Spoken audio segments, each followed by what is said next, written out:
Halo Gebret Team, ketemu lagi di DPI episode hari Rabu, di mana banyak pertandingan Liga Champions, cuma 2 sih, dan juga ada banyak momentum yang pastinya mengingatkan kita dengan angka 7 dari Ronaldo yang juga dari Liga Arab kemarin kayaknya lagi marah-marah mulu. Sebelumnya sebelumnya botol minum ditendang, sekarang bola dimarah-marahin. Gue udah nggak paham nih kenapa di sana harusnya lebih tenang, lebih chill, karena kan di sana kayaknya serba rohaniah gitu kan. Terus kemudian ada juga persembahan 7-0 lagi-lagi dari kota Manchester. Tapi ini bukan 7-0 yang kemarin merah sama merah, tapi 7-0-nya dari yang warna biru.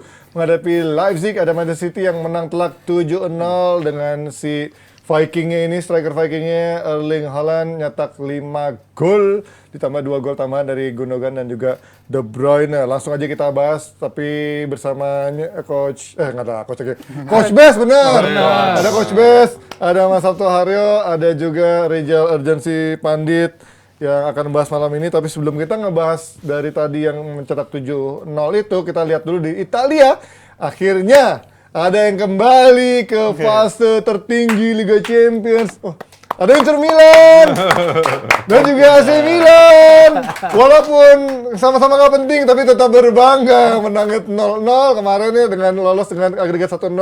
Karena di leg pertama unggul 1-0, dan kemarin di menit-menit akhir ada 2 tiang yang terkena di gawangnya Onana, tapi beruntungan masih memihak Inzaghi yang katanya udah under review, segera dipecat kalau dalam fase Liga Champions ini udah gugur. Ternyata dia masih bisa memperpanjang nafasnya sambil nunggu Coppa Italia. Dan kita ngebahas juga bagaimana lolos dengan hasil imbang kemarin 0-0, bahkan dibombardir di akhir-akhir oleh Porto. Lo melihat bagaimana tim di bawah Inzaghi ini emang udah dalam performa yang secara moodnya lagi jelek, secara trennya lagi jelek, secara permainan juga lagi oke-oke amat. Jalur nanti gimana? Ya bukan kemenangan ya, hasilnya lolos, seri, tapi mereka lolos. Tapi ini juga pertandingan yang susah payah mereka mempertahankan keunggulan. Tapi gue lihat Inter menuju pertandingan ini tujuannya jelas, mempertahankan keunggulan di leg pertama, dan mereka delivered tujuannya di situ.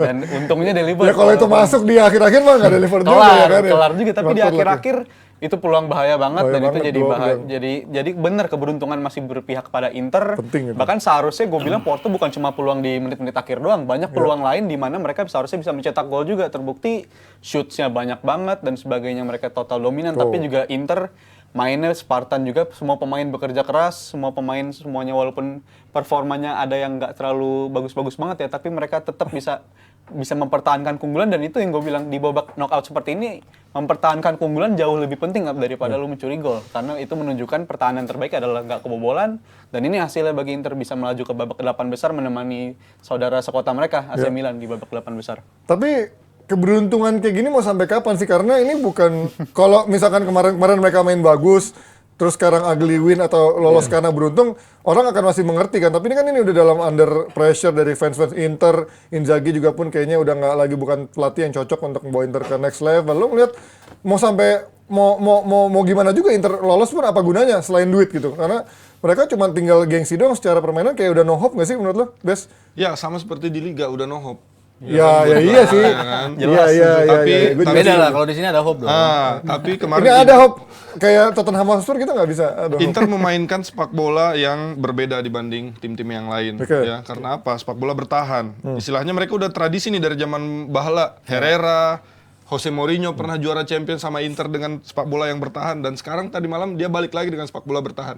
Dia datang, udah bener tadi dibilang, dia datang ke Porto bukan buat main menyerang atau apa, mempertahankan hasil kemarin tuh. Dan bahkan mereka baru ada peluang, gue lihat itu ketika si Dzeko masuk, baru ada serangan. Itu pun ya Dzeko udah umur segitu, apa yang mau diharap ya kan, udah tua banget. Jadi menurut gue Inter Milan datang ke Liga Champions Dzeko kan main starter. Enggak, Zeko kan main kedua. Baru peluang yang bagus banget itu pas si Zeko masuk, yang serangan balik dari Calhanoglu. Dan kita lihat Inter, ketika mereka juara di Serie A kemarin, dia pakai 3 back 2 tahun lalu ya. Sampai sekarang di Champions League, mereka masih pakai 3 back. Artinya apa? Mereka masih setia dengan filosofinya. Cuman sekarang lebih bertahan aja. Kita juga tahu pemain terbaik mereka kan udah pada cabut. Lukaku dulu, terus Hakimi, terus Lukaku balik lagi tetapi bukan Lukaku yang sama. Dan ya kita patut apresiasi menurut gua Itali itu lebih well prepared lah dibanding pelatih-pelatih lain untuk dalam hal taktik. Jadi mereka tuh detail banget datang ke pertandingan ini dan pertandingan bertahan ala Inter ala Itali udah dilakukan. 1-0 menang di Itali dan 0-0 di Porto. Bentar. Orang akan ingatnya itu. Gue nggak paham. Yang lolos. Dia detail banget untuk dibombardir itu gue nggak ngerti. Maksudnya untuk dia di tim yang lebih bermain lebih jelek, dengan lolos dengan keberuntungan. Tapi Ji, tadi malam kalau kita nonton pertandingannya, kebetulan gue nonton Porto lawan Inter, itu cuma di akhir doang yang serem banget serangan-serangannya Porto. 7 menit terakhir itu. Urgensinya itu baru ketika PP itu keluar. Iya, ada Ketika keuntungan PP keluar, kartu merah. red card, akhirnya mereka udah nothing tulus. Akhirnya Inter panik di situ. Iya. Dan ini gue ngerasa tim-tim di Eropa ini kalau mereka mau juara, mereka mau nyerang ya jangan di 5 menit, 15 menit terakhir, tapi dari awal mestinya di press. Dari awal mereka harus cetak gol banyak, terus habis itu ya lihat ntar belakangannya ini terlambat Portonya gue lihat. Tapi kalau gue lihat juga Inter tadi malam mereka defend bener, mereka datang tujuannya defend, tapi kadang terlalu dalam juga dan itu dicoba sama Porto di shoot dari second line banyak banget peluangnya. Beruntung Onana mainnya lagi Cukup bagus banget tadi malam ya. Tapi kalau mereka mencoba cara ini terus di babak knockout selanjutnya mereka udah lolos tapi ketemu lawan tim lain tapi mainnya kayak gitu bukan nggak mungkin mereka bisa dihukum lawan tim-tim lain yang juga minimal mainnya satu lebih lah tajam. tim Italia masuk semifinal feeling gue nih. Iya, Gua juga. dari 3 Napoli ya. ya? Iya apalagi kan Inter ketemunya Napoli ya. Udah pasti satu. Gimana maksudnya ngeliat kemarin Porto bermain lebih bagus tapi Lebih bagus. Ya kalau tadi kita ngeliat komparasi statistiknya ya, hampir sama sebetulnya kan laga ini dengan laga City. Possession-nya hampir sama segitu. Jumlah operannya juga jauh lebih dominan. Bedanya apa? Defense-nya. Defense-nya Leipzig hancur-hancuran, defense-nya Inter memang luar biasa. Dan memang Inzaghi bilang, kita datang ke match ini, kita tahu kita akan diserang, kita well prepared-nya untuk tadi Rizal bilang, Bes bilang mempertahankan keunggulan mereka di babak pertama kemarin. Dan gue nggak heran kalau tim-tim Italia memang bermain seperti itu kan. Emang tadi si Bes sempat menyinggung ke belakangnya emang seperti itu. Cuman kesininya kan mereka nggak punya defense yang cukup baik untuk bisa menerapkan itu gitu. Berapa kali tim-tim Italia walaupun coba main defensif tapi nggak bisa deliver. Tapi kalau udah knockout stages itu hal yang berbeda kan. Kalau kita bicara fase grup, beda lagi kan. Inter yang main di fase grup bisa ngalahin Barcelona segala macam. Mereka tampil jauh lebih ofensif gitu. Cuman ketika lo harus bertahan, ketika lo harus lolos mendapatkan hasil apapun, ya ini yang diterapkan oleh Inter. Dan mereka memang datang dengan pertandingan memang kayak gitu. Walaupun komposisi backnya menurut gua bukan back terbaik juga ya. Iya, ada back di model Darmian. Kanannya Darmian gitu. Baru nanti Skriniar dimasukin belakangan sama De Vrij masukin belakangan De Vrij masuk kedua. untuk nambah sisi defense mereka. Cuman setup-nya Inzaghi dari awal operannya cuma 195 aja, bayangin operan pasif tim banget main 90 menit. 90 menit cuma ngoper 195 Itu kali. artinya mereka nggak mau ngambil resiko. Kita balik lagi ke Juventus. ya sebenarnya emang jelek aja pelatih ini kan sebenarnya kan dengan pendekatan Enggak, kayak gini. kalau ini kan lu mau dapat hasil apa sih? Lu cukup dengan Lolos. 0-0 lolos. Lu satu Eksekusinya sama begitu. lu lolos. Kenapa nggak ngincer menang? Ini pasti belajarnya juga dari Juventus. Karena berapa tahun lalu? Apaan nih belajar dari Juventus? Berapa Curang. tahun lalu dia curang. lawan Porto. Berapa tahun lawan Porto, tapi Kalah. dia nggak Tersingkir. dengan identitasnya dia mencoba identitas baru. Menyerang. Mereka coba main menyerang, mereka coba build up yang jarang banget dilakukan oleh Juventus. Akhirnya apa? Ketika build up kerebut, akhirnya kebobolan dan akhirnya Tapi gua nggak setuju karena Kalau Conte Juventus juga cara mainnya beda loh. karena Conte juga main defense juga nggak pernah bagus juga di Eropa gitu kan, mau di Juve, mau di Inter, mau di itu kan Tottenham. pemainnya di Spurs. Ya, di Inter juga kan nggak sukses juga kan. Artinya Sekali Inter nggak doang tembus fase grup. Keluar fase grup sekali doang ya? iya. Secara permainan juga nggak menjanjikan juga kalau lo mau main mentingin pragmatis, hasil dan counter attack. Dan ini kalau melihat bagaimana Porto kemarin lagi-lagi bisa bermain lebih dominan, tapi kan Porto pun juga di grup sebenarnya nggak bagus-bagus amat ya, Mas Aryo. Kalau ngeliat Dia dari juara grup dong. Kenapa? Iya. Porto juara grup kan? Porto, emang iya?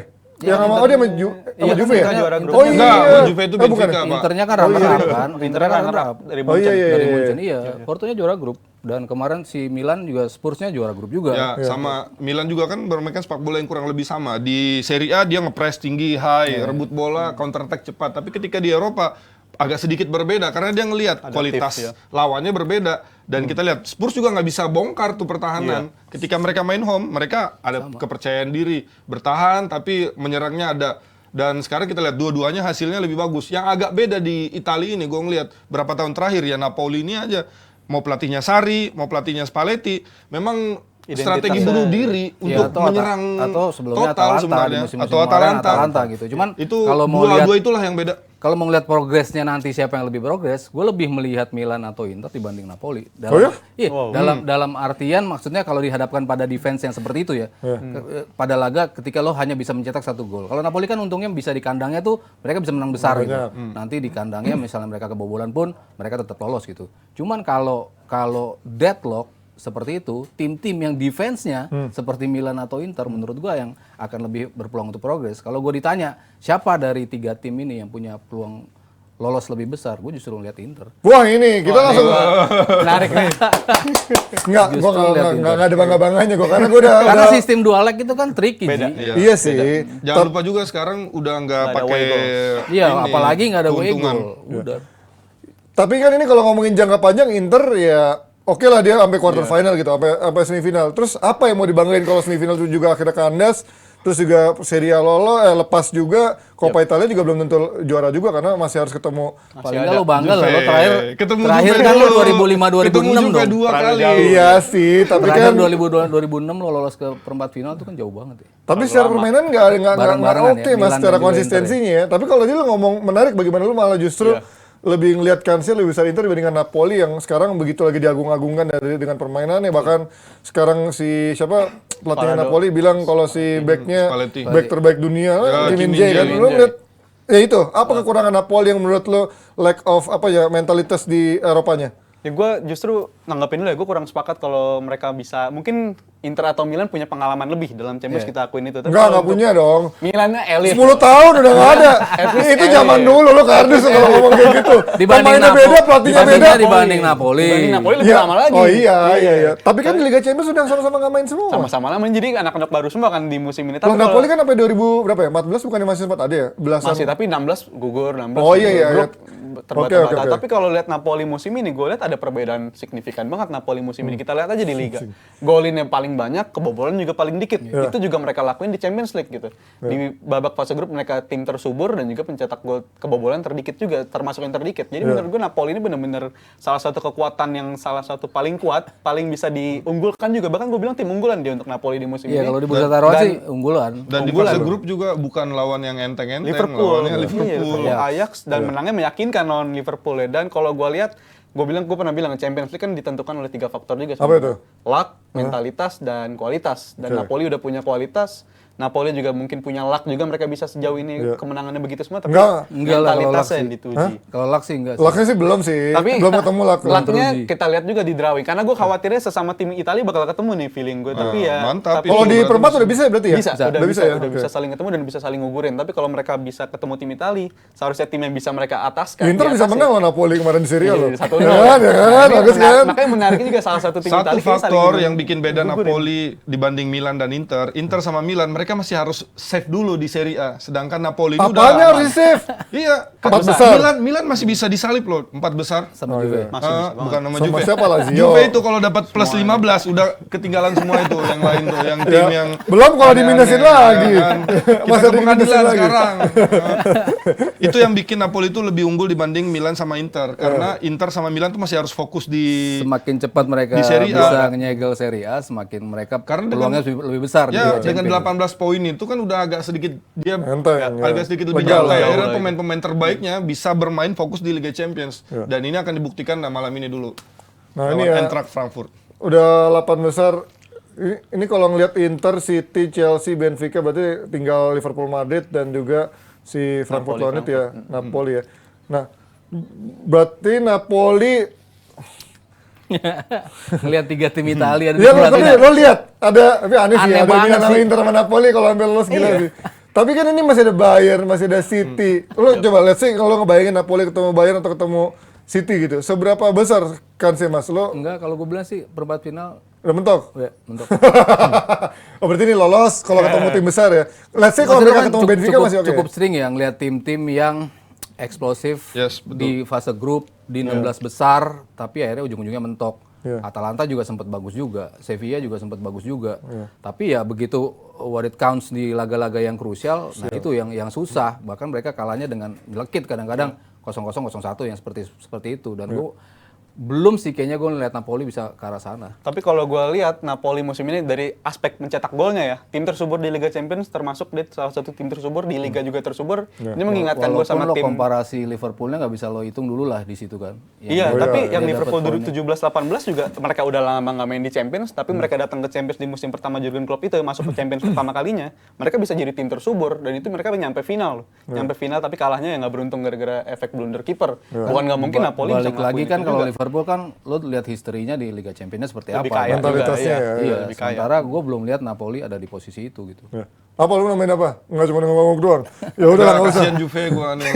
Milan, Inter, Napoli, Juve kan Harusnya mesti ada ada di di situ juga. Malah jadi aibnya sekarang. Ya menurut kalian berarti akankah ada tim Serie A yang bisa tembus ke semifinal minimal atau bahkan sampai ke final kayak tadi judulnya? Kalau ada bikin 3 sama mah Andrea? harusnya 1 dapat lah. Ya, Seharusnya. minimal kalau semifinal tiga. dapat ya. Minimal Masa 3 Atau kalau tiga-tiganya. cap cip-cipnya tuh mereka lah siapa yang ketembus nih. Kalau ke masih lawan semifinal. Benfica berani tuh Inter, Milan sama Napoli. Juve dong yang kalah. All Italy final nih jangan.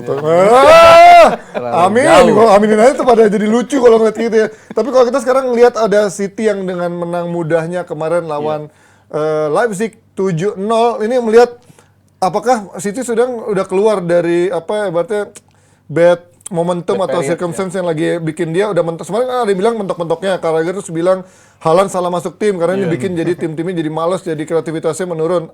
Tapi ketika problemnya kreativitas menurun, pemain-pemainnya jadi terpaku ke Haaland, mereka bisa membagi itu dengan mereka lebih agresif tanpa harus tergantung Haaland. Sebenarnya problem solve sebenarnya kan. Dan sekarang melihat udah keluar belum dari lingkaran setan itu ibaratnya. Kalau untuk keluar gue agak kurang yakin karena belakangan City juga mainnya jelek kalau gue lihat lawan Newcastle. Masuk main Mereka lawan menang. Palace ya, menang penalti juga ya. Iya, lawan Palace, lawan Newcastle di beberapa match terakhir mereka menurun. Tapi gue lihat match tadi pagi itu City lawan Leipzig, match paling komplit dari City musim ini lah kalau gue bilang. Match yang sangat-sangat dominan. Mereka Walaupun gol-golnya Haaland Gol, juga sebenarnya gol-gol Iya, tapping iya, juga gol ya. tapping semua ya. dominan banget, hampir mereka bisa mengurung dominasinya Leipzig. iya. Walaupun Leipzig ada 1 atau 2 peluang, tapi itu peluang yang nggak bisa dimanfaatkan lah. Itu hal yang bisa diatasi lah, bisa di Gokil, problem solve. Tapi untuk tadi malam gue bilang semalam masih salah ya mimpin Iya. klasemen jauh tiba-tiba udah dibalikin. Total Jauh udah banget. 39 gol, berarti dia bisa hampir 40, hampir 50 gol Iya, musim ini untuk ya. satu musim dan ini benar-benar monster banget. Dan kalau gue lihat City tadi pagi main begitu dominan justru di luar prediksi gue jujur, karena di leg pertama lawan Leipzig pun mereka kesulitan. Bahkan gue lihat Leipzig di babak kedua di leg pertama mainnya lebih bagus daripada City dan terbukti mereka bisa mencuri gol dan juga menahani Bang City dan juga shoot on target lebih banyak. Tapi untuk match tadi pagi benar-benar Leipzig kehilangan identitasnya. Dari segi intensitas kalah babak belur dari City dan juga dari segi passing City jauh lebih tajam lah passing yang dipilih tadi pagi. Dan gua rasa mereka layak untuk menang begini dan ini penampilan paling komplit City sepanjang musim, khususnya setelah Piala Dunia, setelah form mereka agak turun setelah Piala Dunia. Jadi lo ngeliat Haaland apakah sudah sesuperior itu, Mas? Kalau Haaland, Di usia masih muda kita kan aja. lihat Haaland yang berbeda sebelum dan sesudah Piala Dunia ya. Iya. Maksudnya sebelum Piala Dunia itu kan luar biasa, setelah Piala Dunia Agak macet, ada agak macetnya. macet gitu. Ya kemarin aja dia bisa cetak 5 gol. Gue tuh ngelihat pengaruhnya pemain-pemain yang support dia. Satu dari Gundogan, De Bruyne, DDB. itu kelihatan banget turun dari sisi itu. Ketika lu nggak dapet operan-operan, nggak dapet supply dari mereka, otomatis lo nggak bisa jalan. Satu, gue nyalain pemain-pemain supporting dia. Kedua, gue nyalain Haaland juga. Dalam artian, ketika lu menjadi seorang striker yang betul-betul didapuk, diplot untuk menjadi striker utama, lu kan harus mempelajari semua tipe pemain-pemain lu. Kemarin wawancara sama Thierry Henry, gue denger tuh apa yang si Wenger terapkan ke dia. Lu pelajari teman-teman lu pelajari Pires kalau Leo berlari seperti apa sih nanti operan lo ke dia. Ljungberg seperti apa operan lo ke dia. Wiltord, semua pemain itu kan berbeda-beda. Iya karakternya. Nah, itu belum dipelajari sama Haaland gitu. Dia semuanya gayanya sama. Ketika dia megang bola, gue lari ke depan. Belum tentu pace-nya Gundogan umpan akan sama dengan pace-nya KDB atau siapa, Grealish ya. umpan. Bernardo Silva, semuanya kan berbeda. Nah, perlahan-lahan gue ngelihat Guardiola mulai balikin itu setelah Piala Dunia. Balik lagi ke performa pemain-pemainnya, udah mulai balik lagi setelah Piala Dunia. Makanya kenapa Haaland excel banget kemarin dari sisi pacing operan, City juga udah berbeda banget nih dibandingkan periode abis Piala Dunia.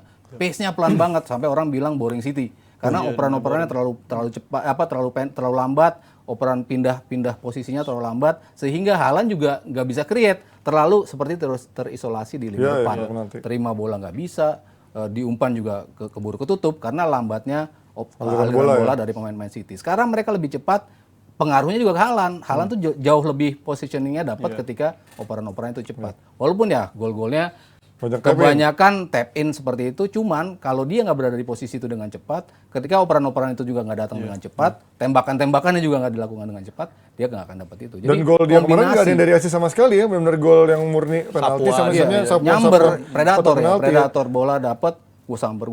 Jadi bukan dari supply yang murni orang kayak biasanya kan kalau di awal musim atau tengah musim dari KDB kebanyakan kan bola-bola crossing yang memang nyampe langsung ke Haaland.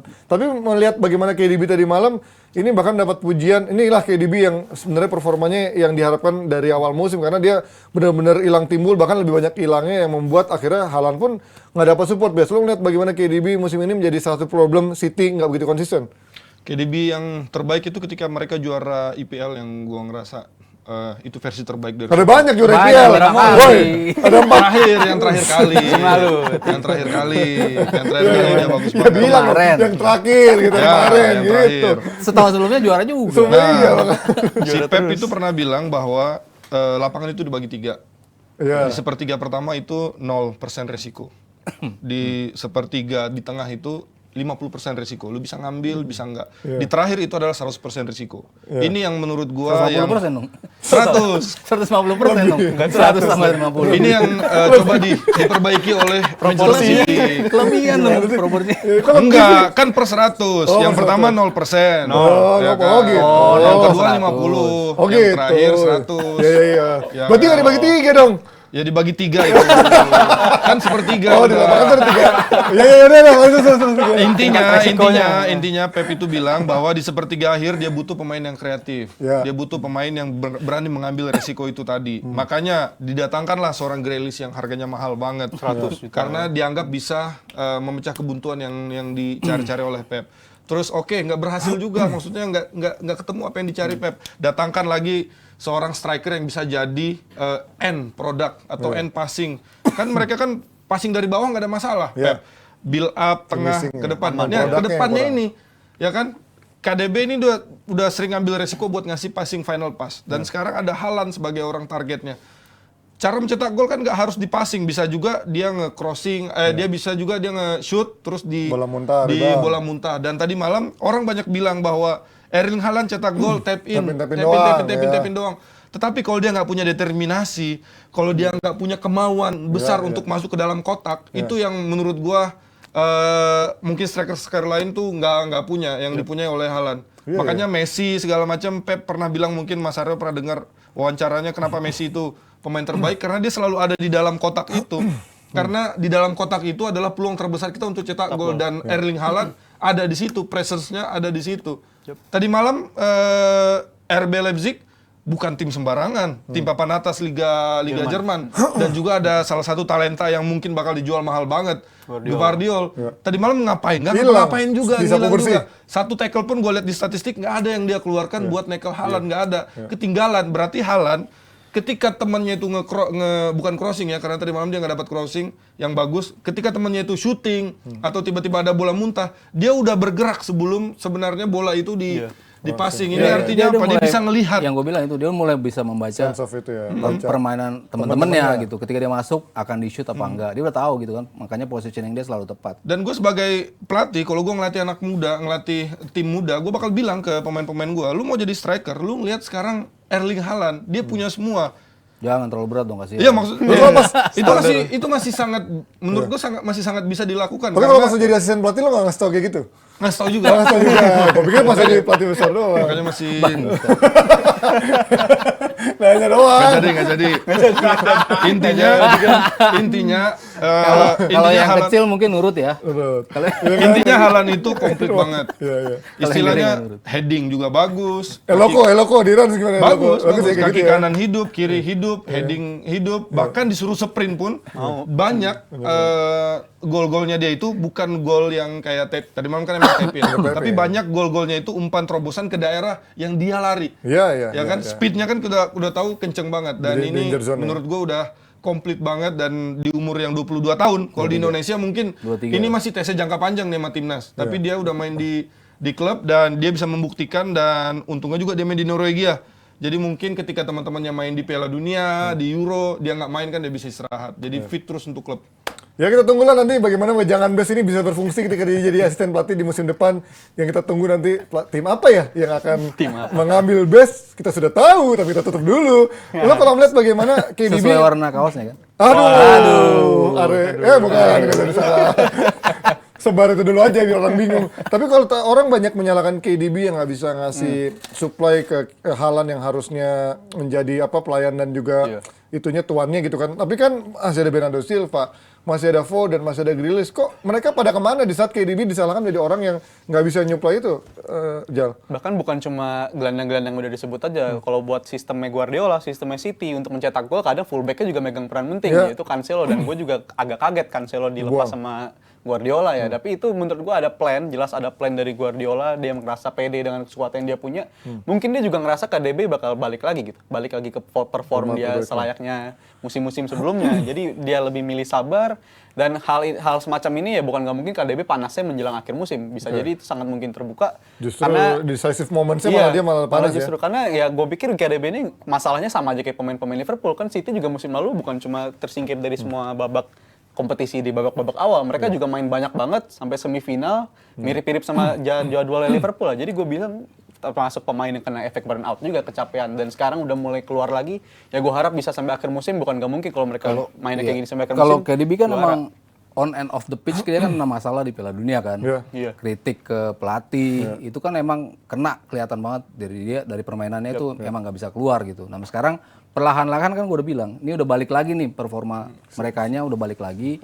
Tinggal supply-nya yang decisive end passing itu, karena kan memang ya itu harus dipelajari dari Haalandnya sendiri sama dari para pemainnya itu udah balik untuk melakukan cross lagi, dan kesininya gue udah ngeliat itu udah mulai nyetel lagi lah, balik lagi ke City yang lama.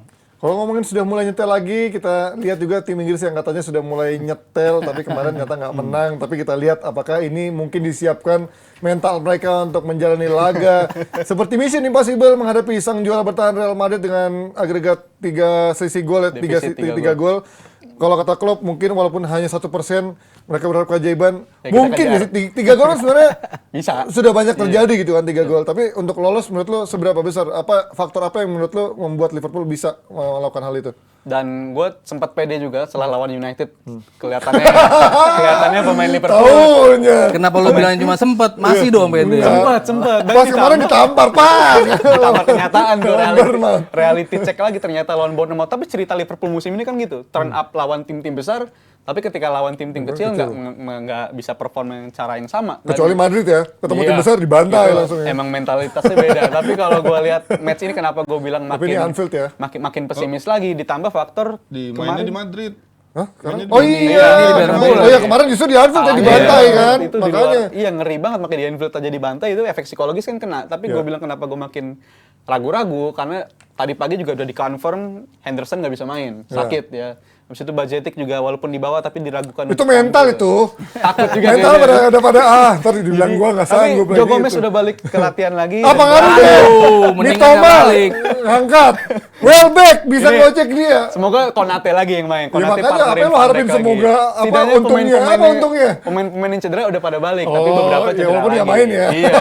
Tapi kalau soal persiapan nih gue yakin Liverpool punya rencana untuk lawan Madrid, tapi ya kita tahu ini tugas yang sangat besar, sangat sulit. Bahkan menang pun belum tentu lolos gitu. Ini situasi yang sangat sulit di mana lu menang 1-0, 2-0 juga nggak bakal cukup untuk lolos.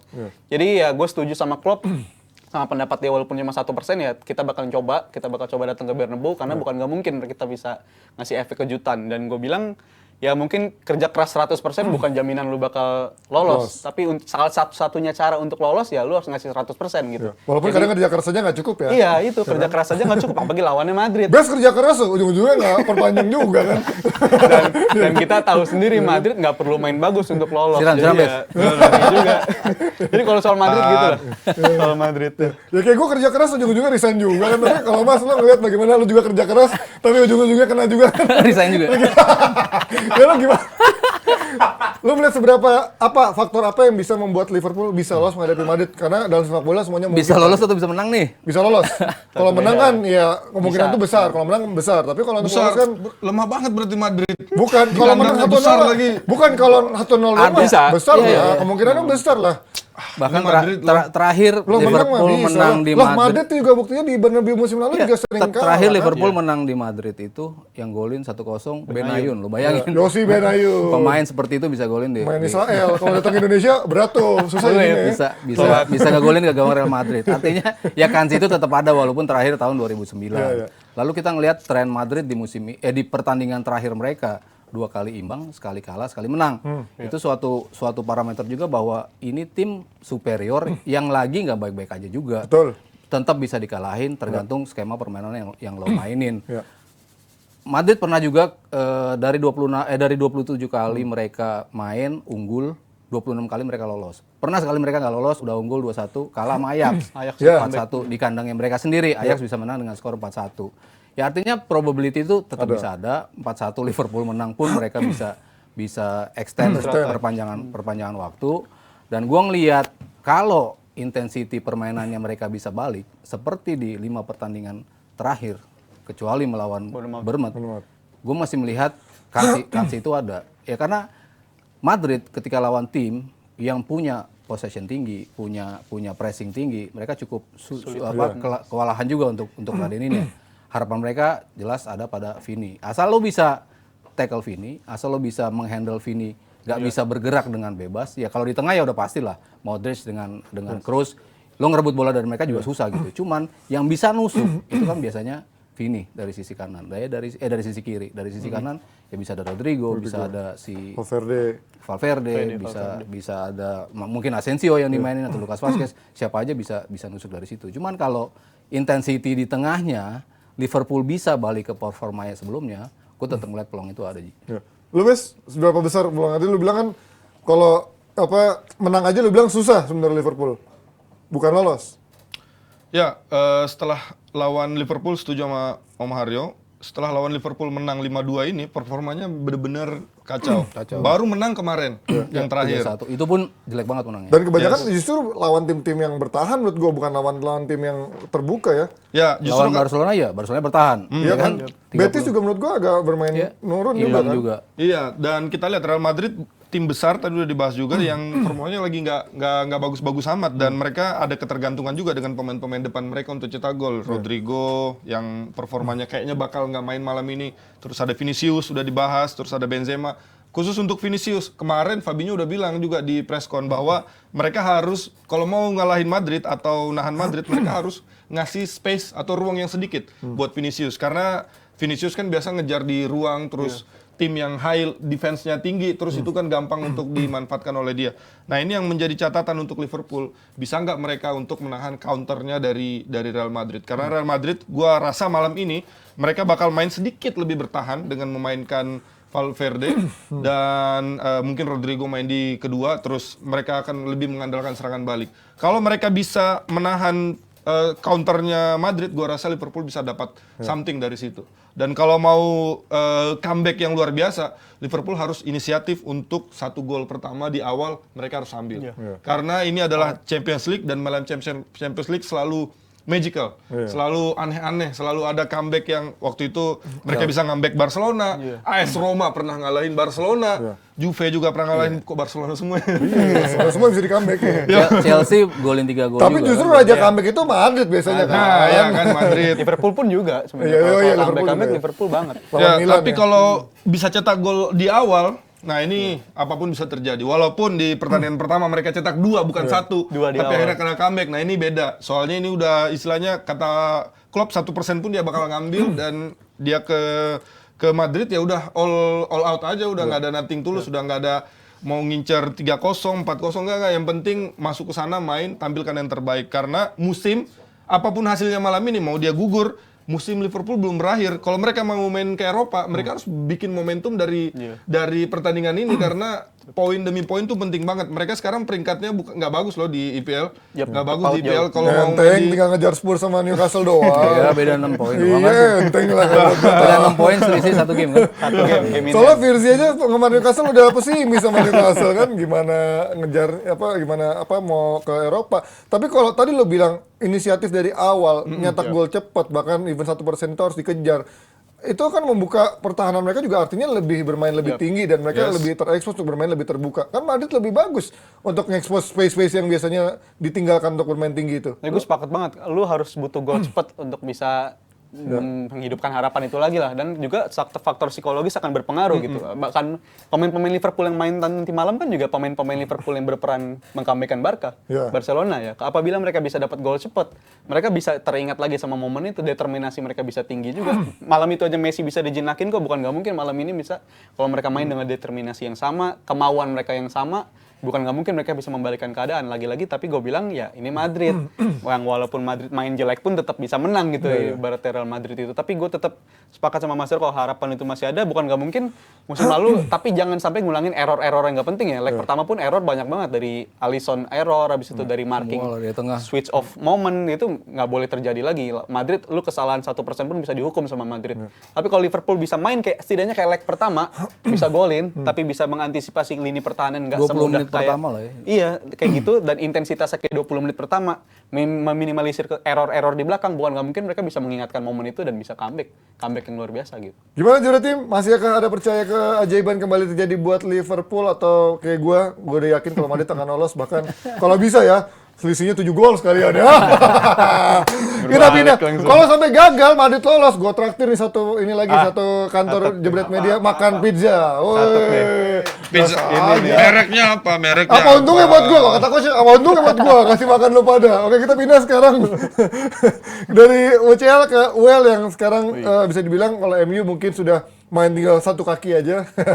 Terkena kalah lagi kayak Bayern Munchen sama Villarreal kan, main satu kaki ternyata Bayern Munchen yang kalah. Tapi kalau dari MU mungkin kita nggak akan bahas terlalu banyak karena dengan keunggulan 4-1 rasanya bukan kans yang terlalu berat buat MU. Tapi untuk Arsenal yang kemarin menjalani laga 2-2 ngadepin Sporting, sekarang walaupun main di kandang, seberapa besar peluangnya even main di kandang? Sangat-sangat besar lagi gue bilang, karena kalau dari leg pertama itu lebih banyak errornya, yang kebobolannya mereka error gitu. Ada miskomunikasi antara back dengan kiper, dan itu harusnya nggak terjadi di babak knockout di Eropa seperti ini. Tapi apabila mereka bisa mengantisipasi itu, dan kalau gue yakin ini juga ada 1 atau 2 rotasi akan terjadi lagi ya. Dan pasti itu juga, ya, dia di Eropa pasti juga rotasi. Pasti ada ya? rotasinya di Europa League, dan gue yakin dia akan ngelakuin itu. Tapi ini juga salah satu sinyal positif juga, karena beberapa pemain Arsenal yang udah sebelum cedera udah pada mulai balik nih. Bahkan ada Gabriel Jesus di sana, tapi ada juga pemain-pemain Tierney yang udah dikasih kepercayaan lagi untuk main. Bukan nggak mungkin dia akan main nanti malam, karena besok malam ya,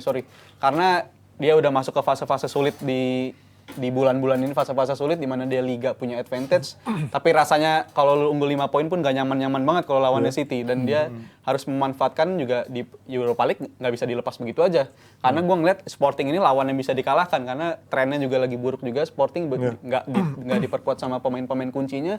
Ya gue rasa seharusnya bisa menang di Europa League ini, dan gua rasa masih favorit juara. Arsenal atau MU ini masih favorit juara untuk Europa League, jadi seharusnya bisa juara diatasi. berapa? Juara 2? Dia gitu ya. Juara Mungkin masuk final dua-duanya. sorry, juara cuma 1, nggak ada juara 2, juara 3 di kompetisi. Juara di hadapan fans. Di harapan fansnya sendiri. Tapi kalau melihat bagaimana Arsenal membagi skuadnya selalu di Liga Eropa ini, dengan kemarin di leg pertama kan bahkan ada nama Kiwior, Fabio Vieira ada di sana, Richarlison ada di sana, artinya kan memang nggak seserius itu prioritasnya di saat mereka lagi punya keunggulan 5 poin yang kata Rizal tadi belum aman juga. Bes, lo lihatnya apakah mereka akan all out atau seperti kemarin leg pertama masih akan merotasi? Gua kan selalu bilang bahwa kompetisi Europa League ini sangat membuang waktu banget. Karena mainnya udah hari Kamis ya kan, di sana di Eropa. Terus mainnya malam banget. Terus kompetisinya panjang dari 32 besar, 16 ini ada Januzaj besar. ya tadi ya? Bukan. Ya kan, dan gua ngerasa Arsenal itu nggak punya cukup kedalaman untuk ngebagi fokus Europa League atau IPL. Kalau MU gua rasa masih bisa, karena MU mungkin buat ngejar juara agak sedikit sulit. Jadi istilahnya ngejar juara di Europa League masih bisa nih. Sedangkan Arsenal ini ketar-ketir juga, dia kan lagi dikejar City. Terus apakah gua akan fokus di Europa League apa enggak? Kita kalau sebagai pelatih mungkin gampang untuk ngebagi pemainnya. pemain cadangannya Arsenal mungkin masih bagus-bagus ya, lebih bagus daripada Sporting. Tapi kan yang nggak bisa dibagi adalah staf kepelatihannya, fokus daripada pemain-pemain itu sendiri. Itu pasti akan kepecah juga, pasti akan ada rasa lelah, pasti akan ada istilahnya mental pun pasti akan kena juga. Dan di sini gue ngerasa Arsenal harus memilih apakah di Europa League, apakah di IPL. Ya menurut lu mana yang lebih masuk IPL akal? lebih masuk IPL akal. ya. Walaupun Karena kalau di Europa League bakal ketemu Juve, ya kan? Balik lagi. Itu Juve lagi. favorit juaranya. Favorit MU tadi. 1-0 bukan, Juve. maksudnya Juve daripada ketemu Arsenal pikirin dulu ketemu pengadilan dulu kan. Tapi kalau ngomongin itu Mas, lu kan adalah orang yang cukup percaya kalau City akan menjadi juara di Premier League ya. Dan dengan keunggulan cuma 5 poin bahkan dengan masih 1 pertandingan sisa, kan juga buat Arsenal dilematis juga untuk mereka membagi skuadnya. Bukankah lebih ideal ketika mereka lebih fokus dulu ke ini Europa League ini di leg kedua ini terutama? Emang kan kalau kita lihat sejarah Europa League, juara double Europa League dengan domestik ada berapa sih? Iya, hampir nggak ada. Hampir nggak, ya Porto 2003 Iya, di itu era doang. si Mourinho. Mourinho. Terus kalau kita bicara Sevilla berapa kali juara di liganya nggak Iya, pernah. pasti hancur, peringkat Pasti 4 lah. hancur. Atletico pun sebaliknya bolak-balik seperti itu. Karena memang main di hari Kamis, Berat, Bos. energi lo tuh berat. Kalau squad lo nggak cukup dalam, lo nggak akan bisa untuk Iya. bisa survive di liganya menjadi juara dan di Liga hari Kamis ini lo main sampai optimal.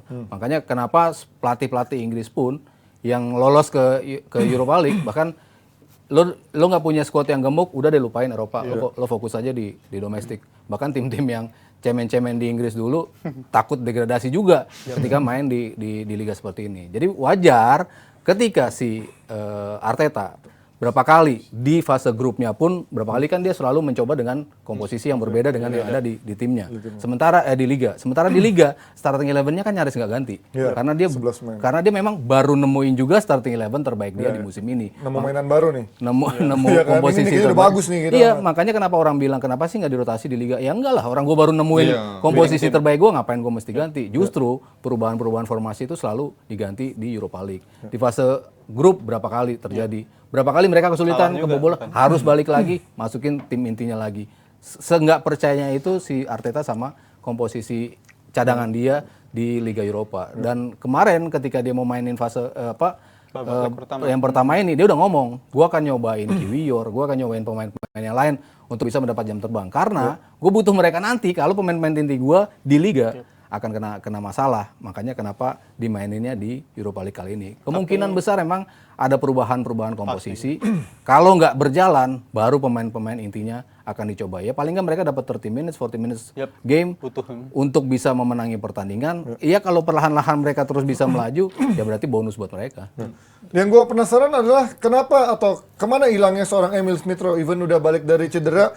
Orang yang kemarin musim lalu bisa digadang-gadang menjadi satu pemain potensial barengan sama Bukayo Saka, dikasih nomor 10, kok sekarang udah hilang gitu aja. Bahkan untuk menjadi pelapis Odegaard udah jarang gitu kan. Melihat lebih pilih Fabio Vieira atau pemain lainnya untuk diisi di lini tengah dibandingkan seorang Emil Smith Rowe. Menurut lu, kenapa Emil Smith Rowe hilang? Gue salah satu yang menyayangkan banget ya, karena sebelum cedera dia salah satu pemain yang diplot sebagai sistemnya Arteta banget lah. Double number 10, dia sama Odegaard, ngeri banget. Gitu. Iya, dia munculnya di waktu yang tepat, menandakan generasi baru Arsenal udah datang, tapi ya dia nggak pernah, belum mungkin match fitnessnya masih bermasalah walaupun udah dinyatakan fit, tapi kan lu butuh waktu juga untuk dapat ritme lagi, dan itu biasanya yang sulit. Tapi kalau soal gue mikirnya positive thinkingnya aja, mungkin Arteta juga mikir bener kata Mas Aryo, kalau di liga nggak pernah ganti ya, nggak pernah rotasi rata-rata ya, karena gue mikirnya buat apa lu ngubah sistem yang sistemnya nggak broken gitu, sistem yang nggak bermasalah ngapain lu ubah, jadi itu tetap dilakuin. Tapi juga posisi Arsenal sekarang udah ideal. Ini mungkin salah satu titik di mana Arsenal memiliki semua pemainnya fit gitu sekarang. Di titik ini sekarang semua pemain-pemainnya di awal musim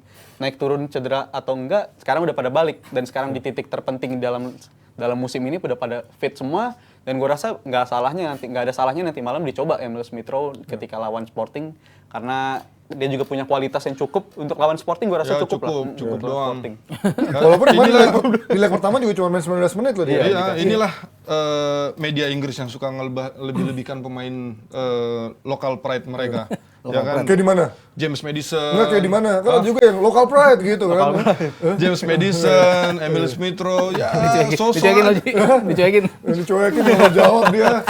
so-so aja sebenarnya mereka, tapi berlebihan aja ngasih taunya ketika mereka satu kali main bagus seakan-akan the best young player next Tapi generation. bukannya Saka oke kan? Saka oke. Ya, Iya. Saka oke, bukan Kan lama Saka juga oke. progresnya Foden lama. oke. Beda lah, kita nggak bisa ngebandingin Emil Smith Rowe, Bukayo Saka udah inti kali di timnas Inggris dari Euro. Sedangkan Ya, tapi ESR kan ini debut masih di Arsenal nggak terlalu jauh mereka kan. untuk nah, turun- ya kan, turunnya kan. istilahnya mereka Karena dia cedera juga kan Iya, iya. mereka berdua ini istilahnya udah jauh banget, walaupun mulainya sama, istilahnya Ya, apa sekarang yang membuat jauh itu maksudnya? Apakah faktor cedera? Apakah faktor dari segi mainnya nggak cocok sama sistem Arteta menurut lo? menurut gua menit mainnya kurang. Pemain itu butuh menit main untuk bisa sharp kayak pisau. Dia harus diasah terus, apalagi dia pemain muda. Sedangkan ketika dia cedera, datang pemain baru yang menggantikan dan ternyata bagus sama atau enggak sistemnya bagus. Oh, Karena atau enggak sistemnya menurut gua Fabio Vieira nggak bagus-bagus amat gitu. Atau let's say ketika kemarin Martinelli even jelek pun, dia lebih prefer ngambil Trossard kan dibanding percayain seorang Emil Smith Rowe gitu kan. Iya, karena Emil Trossard sekarang sudah punya Siapa Emil Trossard? Emil. Emil dan Trossard. Siapa Emil Trossard? Luka Trossard, dia punya menit Leandro Trossard, dia punya menit main yang lebih sharp istilahnya dan lebih fit. Proven Dan juga di Premier dia League. apes sih. Apes masuk dan Trossard tuh kita apes. sebagai pelatih juga kita tuh nyari yang lagi peak performanya tuh lagi bagus. Pantai Indah Kapuk gitu. Peak berapa? 2. Ya, jadi yang kalau yang lagi di bawah jarang main terus ngangkat performanya ini susah lagi. Kita butuh harus sacrifice menit lagi, harus istilahnya ngasih game yang di peran-peran gak penting, dan ini menurut gue buang waktu. Dan Arsenal yang sekarang mungkin udah kebelet, dia pengen banget juara. Musim lalu hampir banget juara, musim ini menurut gue adalah peluang terbesar mereka juara. Kalau mereka nunggu lagi musim depan, Hampir gua juara rasa Arsenal bisa- musim lalu. Lalu hampir 4 besar. Musim lalu lumayan lah istilahnya. Semalam peringkat 5. jauh banget. Enggak. 5. Pertengahan musim kan iya, lumayan. momentumnya sempat dapat. Momentumnya ada. Iya. Istilahnya kompak lah gitu dan hampir-hampir gitu. Ya Spurs juga pernah peringkat 2 gitu juga pernah. Cuman lu kalau lu harus menggantikan Odegaard atau menggantikan posisi yang sekarang ditempatin nama Trossard, Iya, ya susah. apa saja lu nggak dapet, lu nggak mungkin bisa menggantikan mereka. Dua-duanya tuh unreplaceable menurut gua di Arsenal gitu ya. Odegaard ketika nggak main, penggantinya siapapun nggak akan bisa sebanding. Dan daripada lo sacrifice Smith Rowe di posisi itu sulit buat 10 gua. ya? Apalagi di depan Trossard itu kan udah gila banget sih mas Jauh gua. banget. Salah satu pembelian terbaik ya mungkin di musim dingin ya Trossard karena dia proven di Brighton. Di sini juga luar biasa penampilannya. Udah punya MOTM, Man of the Match. Dan Trossard ini kelihatannya walaupun dia baru datang di bulan Januari, kelihatannya kayak pemain paling paham juga soal sistemnya Arteta. Dia cepet banget belajarnya, dan ini yang dibutuhkan oleh Arteta, instant impact supaya bisa mempertahankan gap 5 poin itu dari City.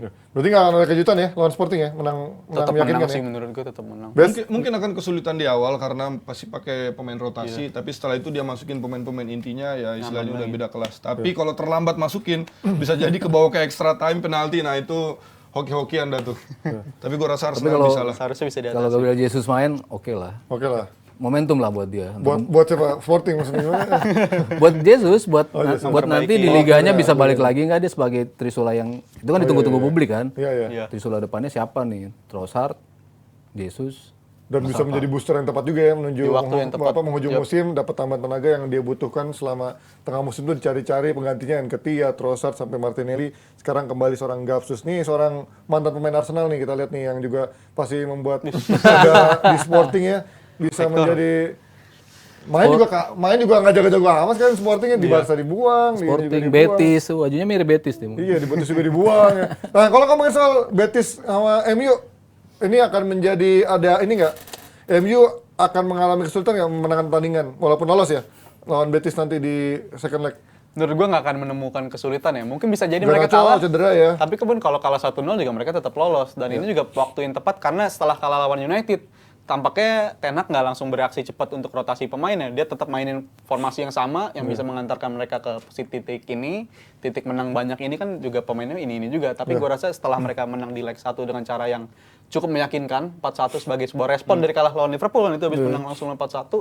Ini waktu yang tepat untuk rotasi karena gue pengen lihat pemain-pemain seperti Malaysia, Harry Maguire, dan itu menurut gue layak dikasih waktu juga. Dan untuk lini tengah juga gue rasa udah nothing tulus. Casemiro udah nggak main di Liga Iya. beberapa waktu ke depan yang gue rasa nggak ada salahnya dia dimainin lagi untuk pertandingan lawan Betis ini. Dan untuk lini depan mungkin Rashford yang butuh diistirahatin sih, gue yakin. Biasanya kalau habis kalah gede, terus pengen bounce back, ya kita harus menang gede juga. Dan gua rasa itu yang pengen dilakukan oleh MU kemarin ketika di IPL. Akhirnya tidak sesuai plan karena kartu merah, terus nggak bisa. Dan gua rasa ini di kesempatan emas buat lawan Betis. Mungkin mereka akan melakukan rotasi, tapi nggak banyak. Mereka pasti ingin pelatih pasti ingin mengembalikan kepercayaan diri pemainnya setelah kalah gede lawan Liverpool dengan ngalahin Betis dengan skor yang Kan udah di leg pertama. lagi. Oh lagi. Walaupun lawan kemarin jelek ya di Soton nggak bisa menang juga ya. Dan kemarin Garnacho terlihat memakai tongkat dan kemungkinan cedera beberapa minggu. Padahal dia juga baru dapat panggilan menuju timnas Argentina. Menurut lo Garnacho kemarin Mas momentumnya di awal bagus, di tengah juga cukup bagus. Tapi kemarin 2-3 pertandingan terakhir jadi sat kayaknya selalu nggak beruntung kan. Diganti lagi. Kemarin pun juga cedera. Menurut lo ini akan menjadi karir dia yang mulus atau pasca cedera akan menjadi susah lagi buat dia untuk menjadi pemain yang bisa mengejutkan buat MU? Tergantung cederanya sih sebetulnya. Tapi kalau kita ngeliat cederanya sebetulnya mungkin nggak separah itu ya. Kayaknya sih pasti jalan keluar sih nggak parah ya. Cuman precaution tetap digips Pakai juga gips ya. itu Ya mungkin ada retakan setipis rambut ya, retakan-retakan itu kan tetap mereka harus precaution gitu. Beberapa pemain yang setelah cedera nggak bisa comeback kan cukup banyak ya. Kita lihat contohnya Ansu Fati yang contoh paling bagus dah. Dia tuh pemain yang nggak bisa balik lagi ke level yang seharusnya. Cuman kalau Garnacho gue lihat di usia masih segitu dan cederanya tuh bukan ACL, bukan lutut. Nah, itu yang kayak gitu-gitu gue rasa kemungkinan besar untuk bisa balik sangat besar dan gue ngeliat potensi dia tuh gede banget. Dan gue salah satu pemain yang paling gue suka di Manchester United ya Garnacho. Dari sisi Walaupun permainan semenjak rambutnya blond kayak menurun di permainannya ya. mulai sok-sokan gitu Iya, mulai ada gaya juga nih. Dari mulai segi ngeledek. posisinya pun ini adalah posisi yang paling banyak menerima tackle sebenarnya karena posisi terluar biasa one on one dan berani masuk gitu. dan berani masuk. Ini yang gua khawatirkan sebenarnya karena kalau misalnya terdiagnosa ada something gitu di kakinya, kemungkinan besar mungkin apakah dia masih berani untuk melakukan resiko yang sama. Risk taker lagi apa enggak ya? Apakah risk taker? Karena orang yang udah cedera itu beda dengan orang yang pernah ini karena akan ada trauma, dia akan Kayak merasa gua gini ya. Yang cedera cuman yang gila tetap gila ya Dembele doang. Oh iya karena dia Tiap balik lagi. Nothing Makanya tulus ya. cedera mulu. Cedera lagi, main cedera lagi. juga ada Neymar Oh iya. cedera terus ya kan. Comeback. Comeback. Ronaldo sih yang gua Cederanya gila dulu, pura-pura. Ronaldo botak ya, sampai lututnya belok segala macam, tetap aja mainnya model pakai step over. Tapi gua rasa dengan ini kalian pada yakin semua kalau MU nggak akan ada ini ya kejutan Nggak ada lolos ya. hambatan. Lawan Betis Bisa ya, lolos. bagi Betis juga nggak begitu bagus-bagus amat. Itu dia dari prediksi kita dari preview Liga Champions sampai ke Europa League. Untuk Jebret Tim yang punya usaha, silakan promosikan usahanya di SSB atau sama-sama bantu dengan harga yang bisa dikondisikan. Baik, kita ngobrol-ngobrol dulu aja sama timnya Jebret Media ya. Ini dia, silakan hubungi 087888 terus juga 441167 atau nih lihat di bawah ini dengan mencari Mulyawati, cari aja Mulyawati ya. Mulyawan.